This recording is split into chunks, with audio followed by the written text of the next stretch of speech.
Welcome to Pub Natter, where we record each episode in a different pub in Rutland, the smallest county in England. In each episode, your hosts, Tim and Justin, give a voice to the landlords and landladies and a special guest with a specific area of interest or expertise. We hope you enjoy our chats and it encourages you to go and explore our little county and all it has to offer. Like the motto says, there is much in little. In this episode, we returned to the Railway Inn at Ketton, Rutland, as Jamie Betts has won another award. CAMRA have awarded the Railway Inn the Rutland Pub of the Year, so we thought it fitting to celebrate and have a catch-up with Jamie. The next episode, which will be released soon, was recorded on the same evening at the Railway Inn, and we chat with Henry Winter, the chief football writer of the Times newspaper.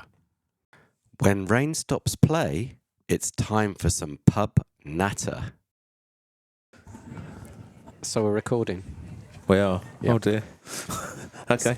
We've come all the way back to Ketton, to the Railway Inn, to have a catch-up with Jamie Betts, the owner of the lovely pub that it is. Thank you.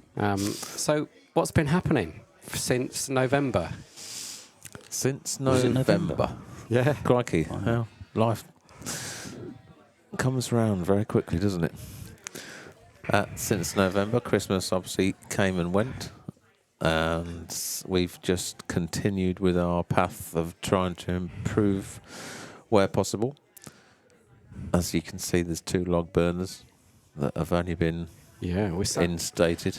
I'm sat right next to one of them, and I can. It's very cosy. Cozy is the word. Yes, yeah. Well, we wanted those for quite some time, but there was a time and a place for it to happen, and this year is that. Be nice to see if it's that clean in a year's time.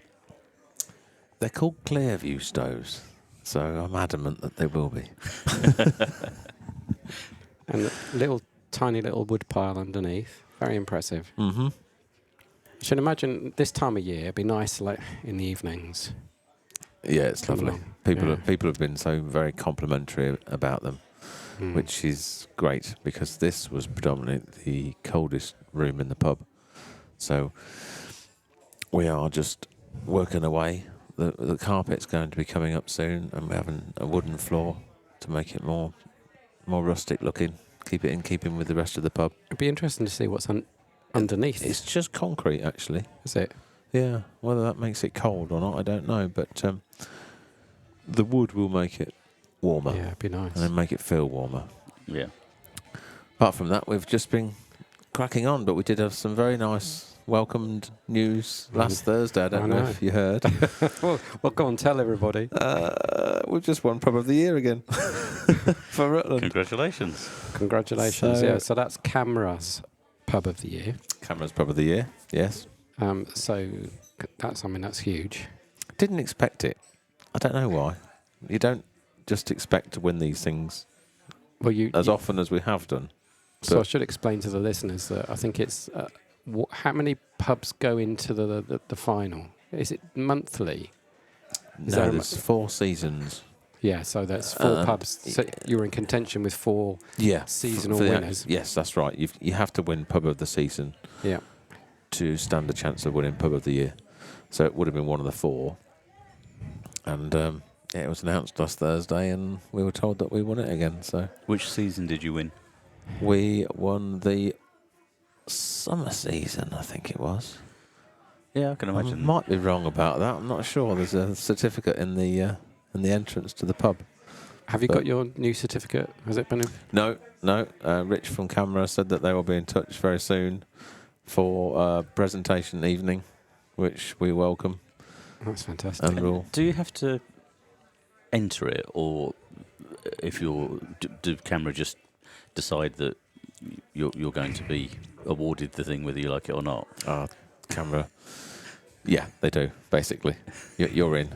They would like you to be a member, which we are, but apart from that, they just surreptitiously go around to pubs and mark you on lots of different scoring systems: the beer, the welcome, the the ambience of the pub, and just how generally nice it is. So it's really, really pleasing that we've managed to win it again. Yeah, So fantastic. We will then get entered into the region, Yeah.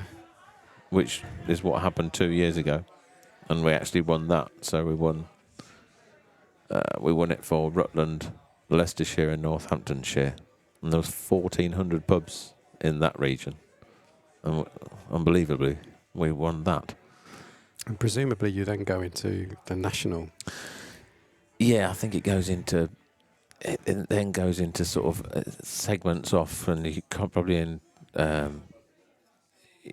the running with people from Suffolk, Norfolk, Yeah. the East Midlands, and it's a much wider area. So I don't sort of hold my hand up going, we're going to win that as well. That's a pretty good achievement what you have done. It is amazing. And guess where we were last week?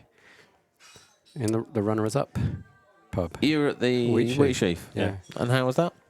Very good. It's very nice. Yeah, yeah. As we've learnt over the last 4 months or so, Yeah. there's a lot of competition out there. Good. There's a lot of nice pubs in Rutland. There is. There's plenty.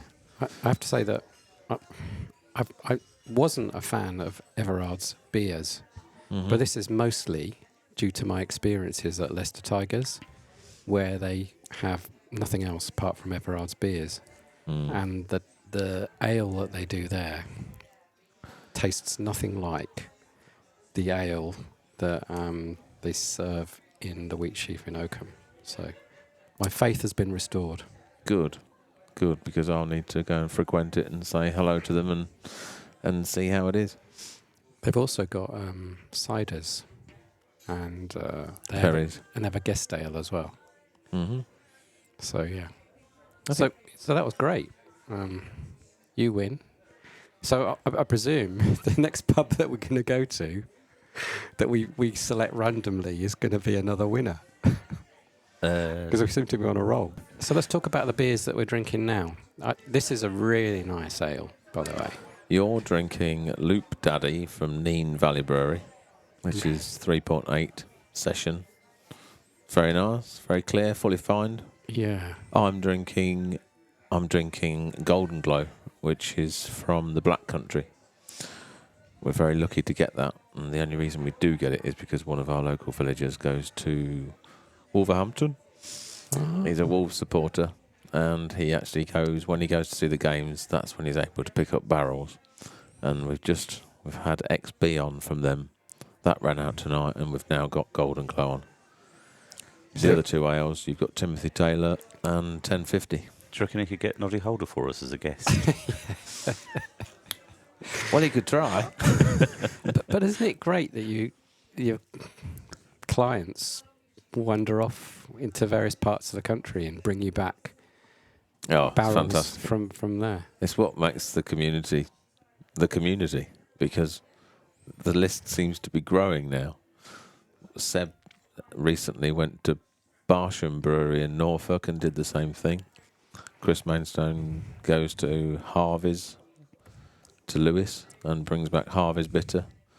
Next week there's some Bathams coming from Black Country, which everyone loves. And as soon as we put it on the bar and if I put it out on a message, the footfall of the pub increases that night because of it.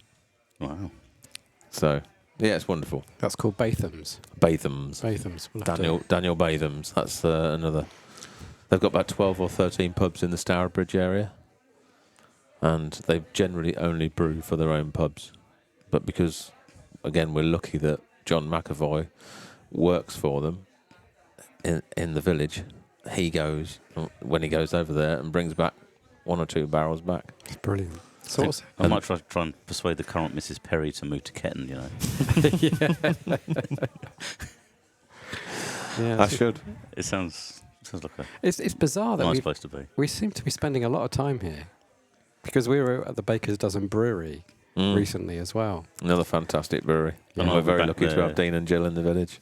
Yeah. So, And I'll be back there next weekend because they've got a pop-up brewery tap at Easter. I think I got one next weekend. That's what he told me. I've got my mate coming up from Southampton, and I've promised him. You better have. And as I understand it, when they do that, June's Farms June supplies the pies, the pork pies. That's right. I remember Dean telling me that. Yeah. And I tasted one of those for the first time a couple of weeks ago, and really good. Mm. Everything is bang on.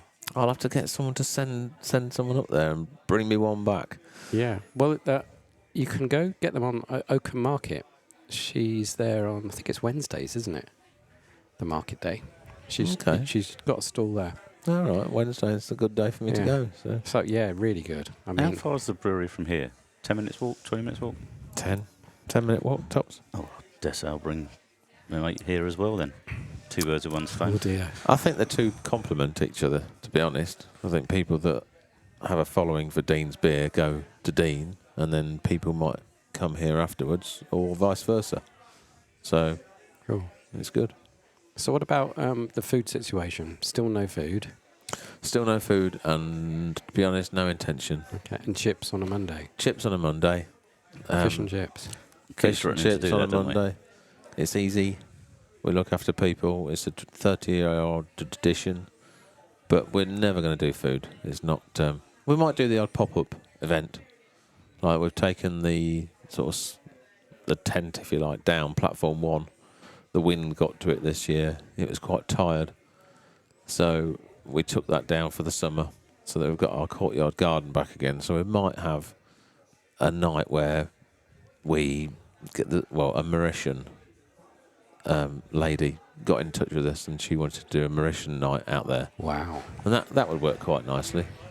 We'll have a few vintage bike night events throughout the year, and I get the barbecue going and just serve a few sausage and hot dogs. But we're never going to be a food pub, and to be honest, don't want to be. No. Part of our USP is the fact that we're not. Yeah. That you don't get a menu thrust in your hand as soon as you walk in, and it's just somewhere social for people to come. So what's the connection with the vintage bikes? Again, it's just a tradition that's happened for years, and you've got a lot of followers. Like Ezra, for example. Ezra Housel lives in the village. He, on his Indian, I can't remember how old his Indian is, but it's about 73 years old, I think. And last year drove from Land's End to John O'Groats on it. Wow. Ezra's actually going. He's only got one leg, so for him to do that, he's got a prosthetic leg. But it was a challenge, and he raised loads of money for charity. He again this year is going to be doing something from east to west. I think he's going from Brancaster to Aberystwyth. So we're just in the process of setting up a page so that people can donate towards that. But he has a good following, and the vintage bike nights is just something that's happened here for years and years. And when the weather's good, we've had some fantastic nights. We must have had 50 bikes out there last July. Wow. And it's great. It's just fantastic. So that page, is that going to be on your Facebook? When site? it happens, I always advertise it on the windows, on the Facebook page. We're thinking actually that we may do the first vintage bike as an afternoon on May Day, Monday. That's the first. Is that the first? Is that the first Monday in May or the is, last? I think it I always is. get those two confused. Well, Yeah. The first one's May Day, the second May one's Day is spring. Second one's Whitsun or spring, which So- you called it. Yeah, May Day will be on the 6th of May this year. And we just thought if we have it during the day, it's never good if you get rain, because a lot of people just won't attend. Well, that never happens in UK, does it? No, Bank we holidays. don't get any rain. There's a drought going on outside. So, anything else exciting happening this year?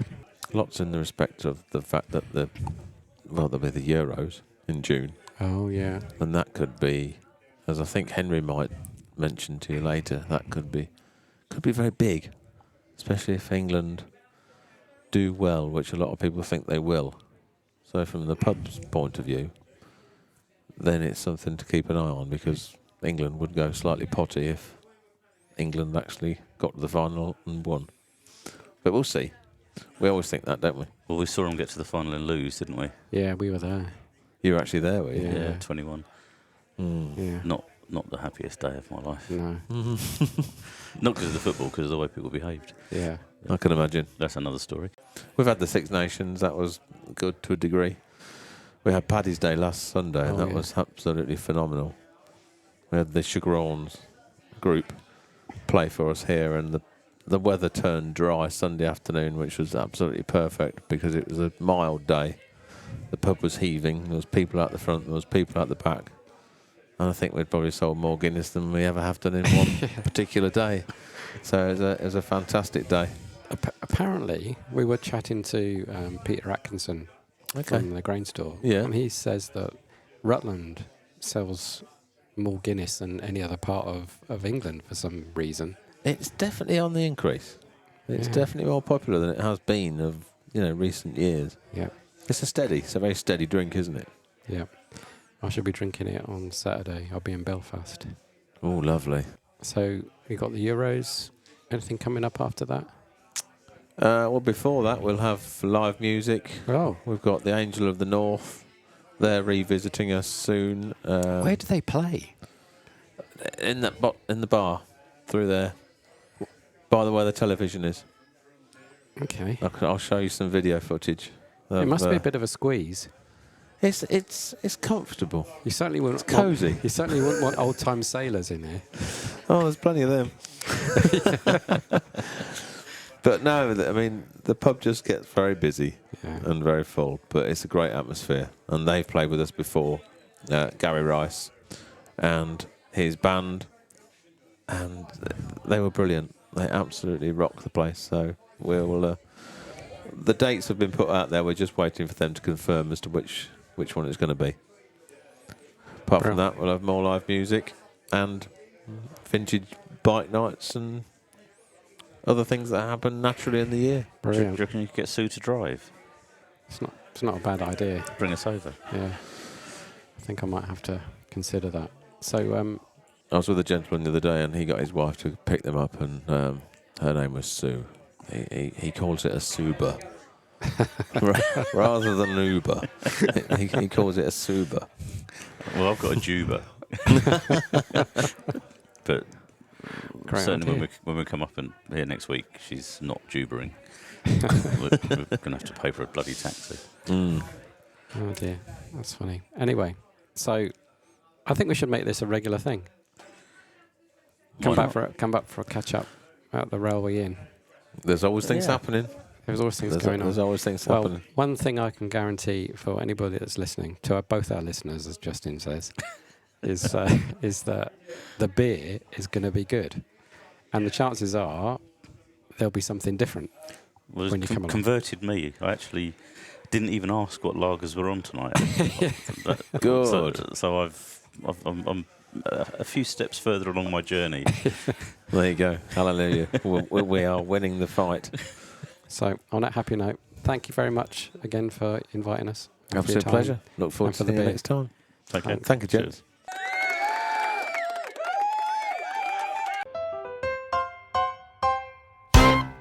So that's a wrap, and thank you for listening to our latest pub natter. If you visit timothyives.com/pub natter, you will find photos, links, and more information about each episode. Please leave a review on Apple Podcasts and Spotify, and please subscribe to ensure you don't miss a pub or one of our amazing guests. The Pub Natter theme tune is by Tom Arnold. That was a Pub Natter broadcast.